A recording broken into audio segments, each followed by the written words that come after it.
Beyond the Gates for Thursday, August 21, 2025 teases that Vernon has made amends with Anita by stepping forward at a crucial moment, warning Leslie to stop her fight before it gets out of hand. For Vernon, it's not just about protecting Anita, but also about proving he has the authority and determination to stabilize the Dupree empire. His silence in the past has allowed cracks to form, and those cracks have grown into open hostilities. Now, faced with a daughter eager to exploit his newfound lineage, Vernon realizes that hesitation is no longer an option. Leslie, emboldened by her revelation as the lost daughter of Vernon and Barbara, sees herself as entitled to a role she has not earned. Rather than building trust or seeking reconciliation, she thrives on conflict, using her newfound status to provoke Anita. She tells herself she is only claiming what is rightfully hers, but beneath that thin veil lies envy,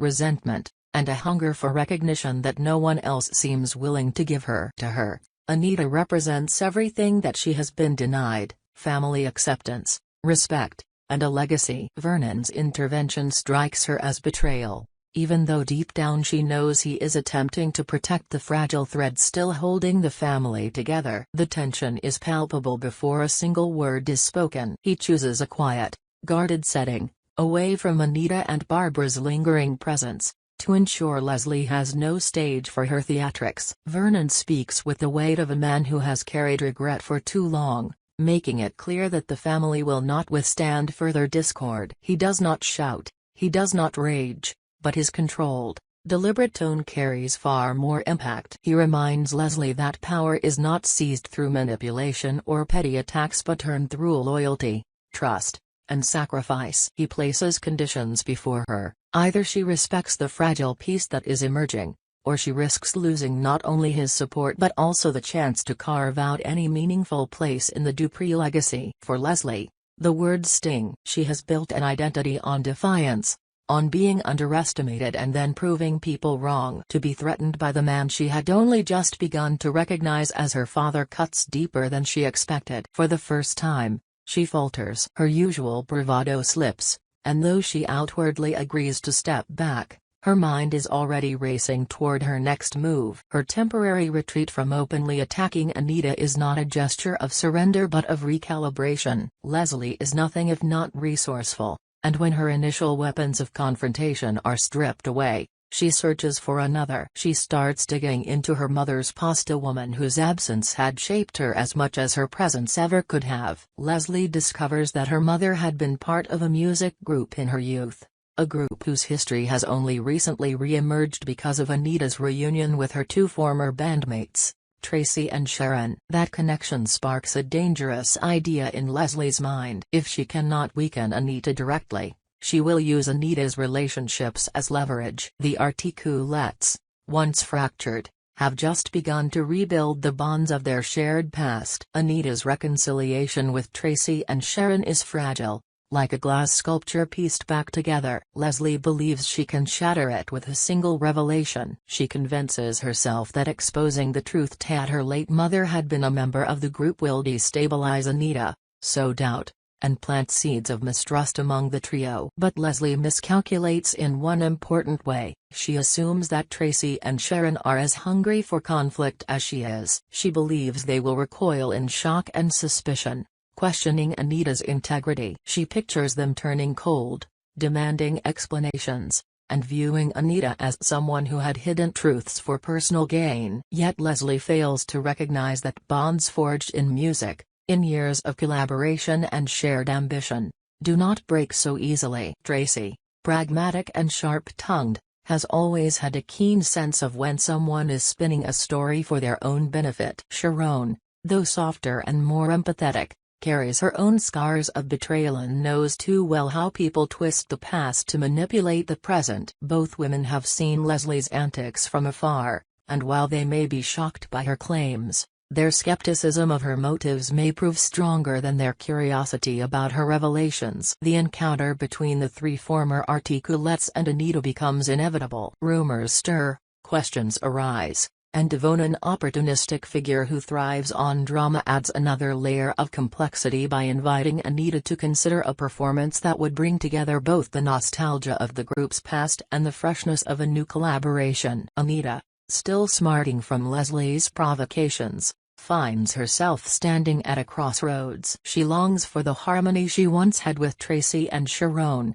but she also fears that Leslie's interference may have planted doubts she cannot erase. The prospect of reuniting on stage is both thrilling and terrifying. Anita knows that music is not merely entertainment for them, it is memory, identity, and vulnerability laid bare before the world. If Leslie manages to poison those relationships, the performance could collapse before it begins. On the other hand, if Anita and her bandmates can weather the storm, the show could mark the rebirth of something greater than any of them expected. Devon, ever the showman, has his own motives. He sees not just the artistry but the marketing potential of blending old and new. To him, Anita's story of redemption, reunion, and resilience is a gold mine, one that could propel the group into a new era of recognition. Yet even he knows that Leslie's shadow lingers dangerously close, threatening to derail the spectacle with scandal. As Anita prepares to meet Tracy and Sharon,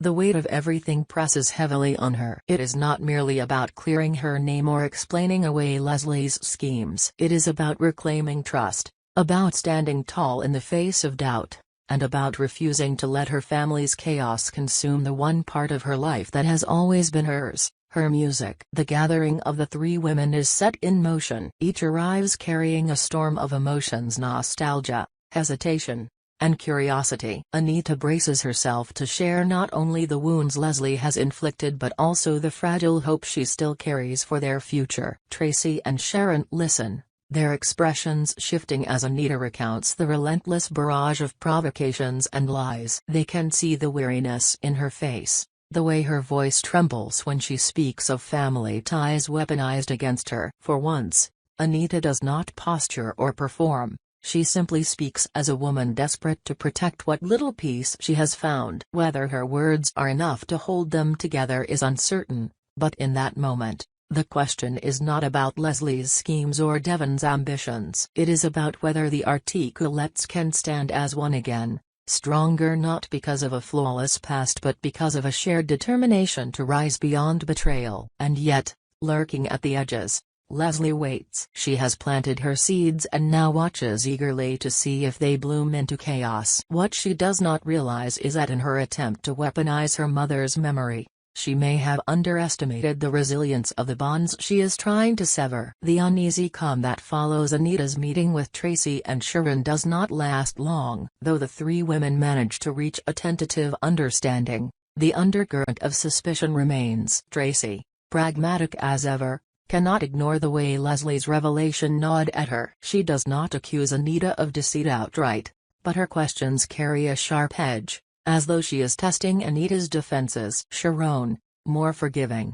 tries to soothe the tension, but her silence at key moments betrays her own lingering doubts. Anita feels the subtle shift in their dynamic: no outright rejection, but not yet the unwavering support she needs either. Leslie interprets this hesitation as a small victory. Though she did not succeed in tearing the trio apart completely, she has managed to disrupt their trust. In her mind, disruption is enough. For now, she begins to nurture the idea that if she cannot win acceptance directly, she will instead ensure that Anita never has it fully. Her strategy becomes one of attrition, wearing Anita down piece by piece until she stands isolated, exhausted, and vulnerable. Vernon senses this undercurrent long before others do. His warning to Leslie had bought only temporary reprieve, and now he feels the weight of his decision pressing down harder than ever. For years, Vernon had been the architect of power, the builder of the Dupree empire, yet somehow he had neglected the fragile foundations of family. Barbara's absence still haunts him,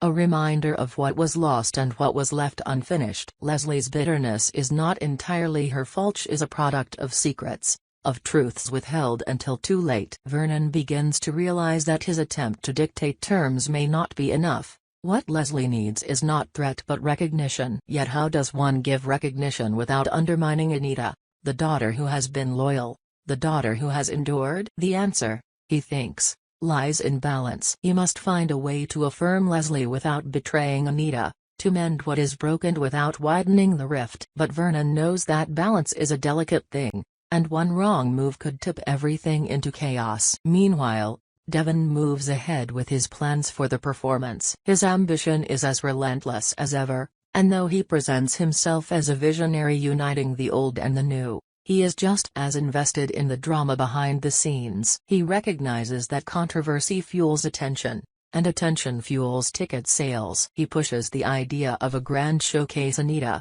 Tracy, and Sharon reunited on stage, with whispers swirling in the background about family secrets and long-lost daughters. He does not openly encourage Leslie's meddling, but neither does he attempt to suppress it. In his mind, every complication is fuel for publicity. Anita, caught between loyalty to her friends and fear of betrayal, finds herself in a state of constant unease. She longs to focus on the music, on the joy of creating again with Tracy and Sharon, but she cannot silence the nagging thought that at any moment, Leslie might strike again. The rehearsals become a test of endurance, moments of genuine harmony fractured by sudden pauses, sideways glances, and unspoken questions. Each note they sing together carries not only melody but tension, as though the music itself is straining beneath the weight of their history. Tracy, always direct, confronts Anita during one particularly strained rehearsal. She demands honesty, not accusations or excuses, but plain truth about what Leslie has claimed. Sharon watches closely, her empathy warring with her doubt. Anita, with no theatrics left in her, admits that Leslie's mother had indeed been part of their world once, though not in the way Leslie implied. It was a connection of youth, of passing friendships and brief collaborations, not the deep bond that Anita shares with Tracy and Sharon. Anita explains that she had kept quiet not out of malice but out of respect for a past that seemed buried. To her relief, Sharon softens at this, and Tracy, though skeptical, nods with grudging acceptance. But even as the trio inches toward reconciliation, Leslie prepares her next move. She cannot stand being reduced to whispers and half-truths on the sidelines. To her, every moment the Articulettes spend rebuilding is a moment she is erased from the narrative. She begins to scheme not just against Anita but against the performance itself. If she can derail the show, if she can force Devon to recognize her as more than an antagonist, perhaps she can finally claim a place of her own. Her plan is audacious. She considers stepping into the spotlight herself, uninvited, to confront Anita in the most public way possible. To Leslie, the stage is not merely a platform for music but a battlefield where truth and lies can be exposed under the harshest lights. She rehearses her lines in secret, imagining the gasps of the crowd, the stunned silence of Tracy and Sharon, the headlines that would follow. It is not just about vengeance, it is about finally being seen. Vernon learns of Leslie's intentions before they come to fruition. Through whispered conversations and stray remarks, he pieces together enough to realize that Leslie is poised to ignite a scandal that could destroy everything. He faces a choice: intervene and risk pushing Leslie further into defiance, or step back and allow the storm to break, hoping that the fallout will finally expose the futility of her rebellion. It is a cruel dilemma for a father: discipline nor trust, control or acceptance. Barbara's memory complicates matters further. Though gone, her influence lingers in both Anita and Leslie. For Anita, Barbara is a reminder of loyalty and endurance, of the bonds that survive even absence. For Leslie, Barbara is a ghost, a missing piece of identity that she clings to desperately. Each daughter interprets her legacy differently, and Vernon realizes that no amount of empire building can reconcile those opposing visions without truth. The night of the performance arrives, heavy with anticipation. Devon's publicity machine has whipped the audience into a frenzy, promising not just music but spectacle, not just nostalgia but revelation. Anita, Tracy, and Sharon take the stage with measured composure, their voices blending into something almost transcendent. For a brief moment, it seems as though the storm has passed, as though music has triumphed over discord. The crowd roars with approval,